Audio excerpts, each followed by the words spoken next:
भगवानगडाला मानणारं कुटुंब आहे। यापूर्वी ते भगवानगडावर येत होते, त्यांचे अनेक वेळाचे फोटो त्यांनी मला दाखवले आणि जे आरोपी आहेत त्यांची पार्श्वभूमी असणारे पुरावे त्यांनी या ठिकाणी दिलेले आहेत। ते अजूनही ते सांगतायत, पण याच्यामध्ये धनंजय यांचं म्हणणं असं आहे की याला जातीवाद न देता जे कोणी आरोपीची बाजू घेणारे ते खरे जातीवादी आहेत। आम्ही अजून काही बोलायचं असेल तर अजून दोन शब्द ते बोलतील। भगवानगड हा कायमस्वरूपी संतोष देशमुखच्या आणि धनंजयच्या पाठीमागे आहेत आणि सदैव राहील।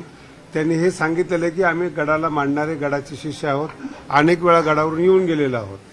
फक्त आज आरोपी जे आहेत त्यांची खरी पार्श्वभूमी काय आहेत, त्यांच्यावर किती गुन्हे आहेत हे दाखवण्यासाठी त्यांनी आरोपीचं गुन्हेगाराचं प्रमाण या ठिकाणी आणलेलं आहे आणि संतोष अण्णांनी किती चांगलं काम केलेलं आहे, त्यांच्या ग्रामपंचायतीला किती पुरस्कार आहेत त्यांचं त्यांनी सर्टिफिकेट या ठिकाणी आणलेलं आहे। भगवानगड हा त्यांच्या पाठीमागे आहे, ते मूळचे बाबाचेच आहेत हे मला आज कळालेलं आहे। बाबाला मानणार आहेत आणि त्यांची जी जमीन आहे ते 3 पिढ्यापासून वंजारी कुटुंब करते। म्हणून जातीवाद न करता खऱ्या आरोपीला शिक्षा व्हावी हे या भगवानगडाच्या गादीवर माझं सांगणं आहे। याच्या अतिरिक्त जे काय आहे आम्ही बसून बोलू आणि त्यांना 2 घास खाऊ घालू, भगवान बाबाचा प्रसाद खाऊ घालू, जेणेकरून त्यांच्या आत्म्याला शांती मिळेल, मुलीला शांती मिळेल। तोपर्यंत आपण सगळ्यांनी लांब राहावं एवढंच माझं म्हणणं आहे। जर काही विचारायचं असेल तर धनंजय या ठिकाणी त्यांना बोलू द्या। मला महत्त्वाचा एक माझ्या मनातला प्रश्न विचारायचा आहे, म्हणजे मला बोलायचं आहे। शांत राहा। आता या आपल्या लढ्यामध्ये म्हणजे हा न्यायाचा लढा आहे, अतिशय क्रूररित्या ही हत्या झालेली आहे। याच्यात बाबा प्रत्येक क्षेत्रातलं माणूस आपल्याला, जसं की तुम्ही आता इथून संप्रदायाचं तुम्ही सांगितलं, तसंच राजकीय लोक याच्यात आहेत या न्यायाच्या भूमिकेत, सामाजिक आहेत, संप्रदायातले आहेत। तर ते जर कुठं न्यायाच्या भूमिकेत असले आणि त्यांना जर कुणी जातीवादी म्हणत असेल तर तो एक विषय चांगला गांभीर्यानं लक्षात घ्या। पहिल्या दिवसापासून आत्तापर्यंत विविध लोकप्रतिनिधी आहेत, जिल्ह्यातलेच नव्हे तर जिल्ह्याच्या बाहेरचे अख्ख्या महाराष्ट्रातले सगळे लोकप्रतिनिधी, तुमची पोलीस यंत्रणा सगळी या न्यायाच्या भूमिकेत आहे आणि न्याय मागत आहे। तर त्याच्यामध्ये त्या लोकप्रतिनिधीला जर जातीवादी म्हणण्यात आलं तर मग न्यायाच्या दिशेने येणारे ते लोक परत येतील का न्यायाच्या भूमिकेत? नाहीत येणार। तर ती सुद्धा गांभीर्यानं दखल घेणं गरजेचं आहे। हे पहिल्या दिवसापासून आज 54 दिवसापर्यंत जे लोकप्रतिनिधी आहेत, जिल्ह्यातले नव्हे तर सगळ्या बाहेरचे, हे देशमुख कुटुंबियाच्या न्यायात आहेत, त्यांना देखील न्याय मागतायत, त्यांना देखील तुम्ही चुकीचं ठरवलं नाही पाहिजे अशी माझी विनंती आहे। 1-2 शब्द वैभवी बोलेन तुम्हाला। जातीवाद न करता सामाजिक सलोखा कायम राहावा यासाठी देशमुख कुटुंब आपल्या गडावर आलेलं आहे। ताई बोल। बाबा, आज तुम्ही महंत आहेत, महाराज आहेत, गुरु आहेत आमचे, म्हणजे तुमचा दर्जा खूप मोठा आहे। आज तुमच्या पुढे मी खूप लहान आहे। फक्त मला एवढं वाटतं की जसं तुम्ही म्हणलात, एका चापटीचं जर त्यांची मानसिकता तशी झाली आणि त्यांनी माझ्या वडिलांची हत्या केली। आज माझ्या वडिलांच्या अंगावर, आज आम्ही फक्त न्यूजला ऐकतो की त्यांच्या अंगावर इतके वार झालेत, त्यांची अशी एकही अवयव नाही आहे की तो शाबूत होता। त्यांचे जर आता मी घरीच ते ऐकलं की त्यांचे फक्त अस्थिमध्ये 3 हाडं निघतायत, तर म्हणजे आमची आज मानसिकता काय असेल?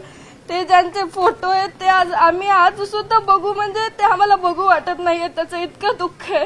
फक्त म्हणजे मला एवढं वाटतं की जे तुम्ही आमचे जे विचार होते किंवा माझ्या वडिलांची हत्या कशी झाली त्याचं मागचं कारण काय, ती घटना कशी, जशी मागाशी तुम्हाला चाचाने सांगितली, तेवढंच तुम्ही आमचं म्हणजे एकदा ऐकून घेतलं पाहिजे होतं आणि नंतर तुमचं जे वक्तव्य ते करायचं। काहीही बोललेलं नाही, मी तुमच्या पाठीमागे आहे। हा जो समाजातला प्रकार हे वाईट लोकांनी केलेले काम आहे। तुम्ही जर भगवानगडाचे शिष्य आहात, तुम्ही तुमच्या बाजूने आहेत। मासा जो केस तालुका हा बाबाला मांडणार आहेत, अनेक वेळा दौरे झालेले आहेत, म्हणून कदाचित माझ्या बोलण्याचा गैरसमज झाला असेल। तुम्ही मला गुन्हेगाराचं जे काही गुन्हे दाखवलेले ते आणून दिलेले आहेत, मी गुन्हेगाराच्या पाठीमागे नाही, फक्त इतर लोकांनी त्याचा अर्थ चुकीचा केलेला आहे। बाबा, आम्हाला पण तेच वाटतं की जे ही वृत्ती आहे जी गुन्हेगारीची आहे त्याच्यामुळे आज माझ्या वडिलांची हत्या झाली आहे। फक्त ती जी वृत्ती आहे ती आपल्याला बाजूला काढायची आणि आमचं म्हणणं हे की आरोपींचं ज्यांना समर्थन करायचं त्यांनी निश्चित करा, आम्ही त्यांच्या बाबत काही बोलत नाहीत, पण याच्यामध्ये कुठं जातीवाद आणतायत आणि ज्यांना आरोपीची पाठराखण करायची तेच जातीवाद काढतायत. माझ्या वडिलांनी जसं मला समजतंय तसं माझ्या वडिलांनी कोणतं जातीवाद केला नाहीये. आता सगळ्या चाचांनी सांगितलं की आमचे शेतकरी सुद्धा हे वंजारी हेच आहेत, त्यांचं सुद्धा अन्न मुंडेच आहे. पण आम्हाला एक असं याची खंत वाटते की जो माणूस जसं दलितांना वाचवण्यासाठी गेला, त्यांनी कधी जातीवाद न केला, त्याच्यामध्ये न्याय मिळवण्यासाठी असे वेगवेगळे फाटे का फुटतायत. आमचं एकच म्हणजे आज आम्हाला इतकं दुःख आहे, आमचं गाव सुद्धा या दुःखातून सावरू शकलं नाही. पण तरी पण आज आम्ही त्यांच्या न्यायासाठी झुंजतो, कारण की त्यांच्यावर जो अन्याय झालाय, म्हणजे आता प्रश्न पडतो की कुणाला वाचवायला जाणं हा पण आपला गुन्हा आहे का. म्हणून ही जी घटना घडली ती नंतर घडून यासाठी आम्ही फक्त न्याय मागतोय. आमची अपेक्षा हीच आहे की आम्हाला लवकरात लवकर न्याय मिळाला पाहिजे. भगवानगड आपल्या पाठीशी आहेत. मी भगवान बाबाला प्रार्थना करतो लवकरात लवकर फास्ट ट्रॅकवर न्याय मिळावा आणि मुलीला सांत्वना मिळावी.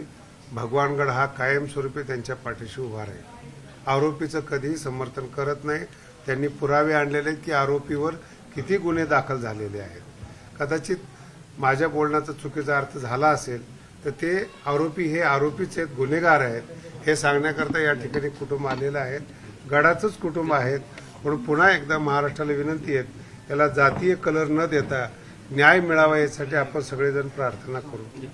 भगवान बाबा की शास्त्रीजी, यापूर्वी तुम्ही काही माहिती घेतली होती का पण या प्रकरणाची, ज्यावेळी धनंजय मुंडे या ठिकाणी आले होते भेटायला त्यावेळी?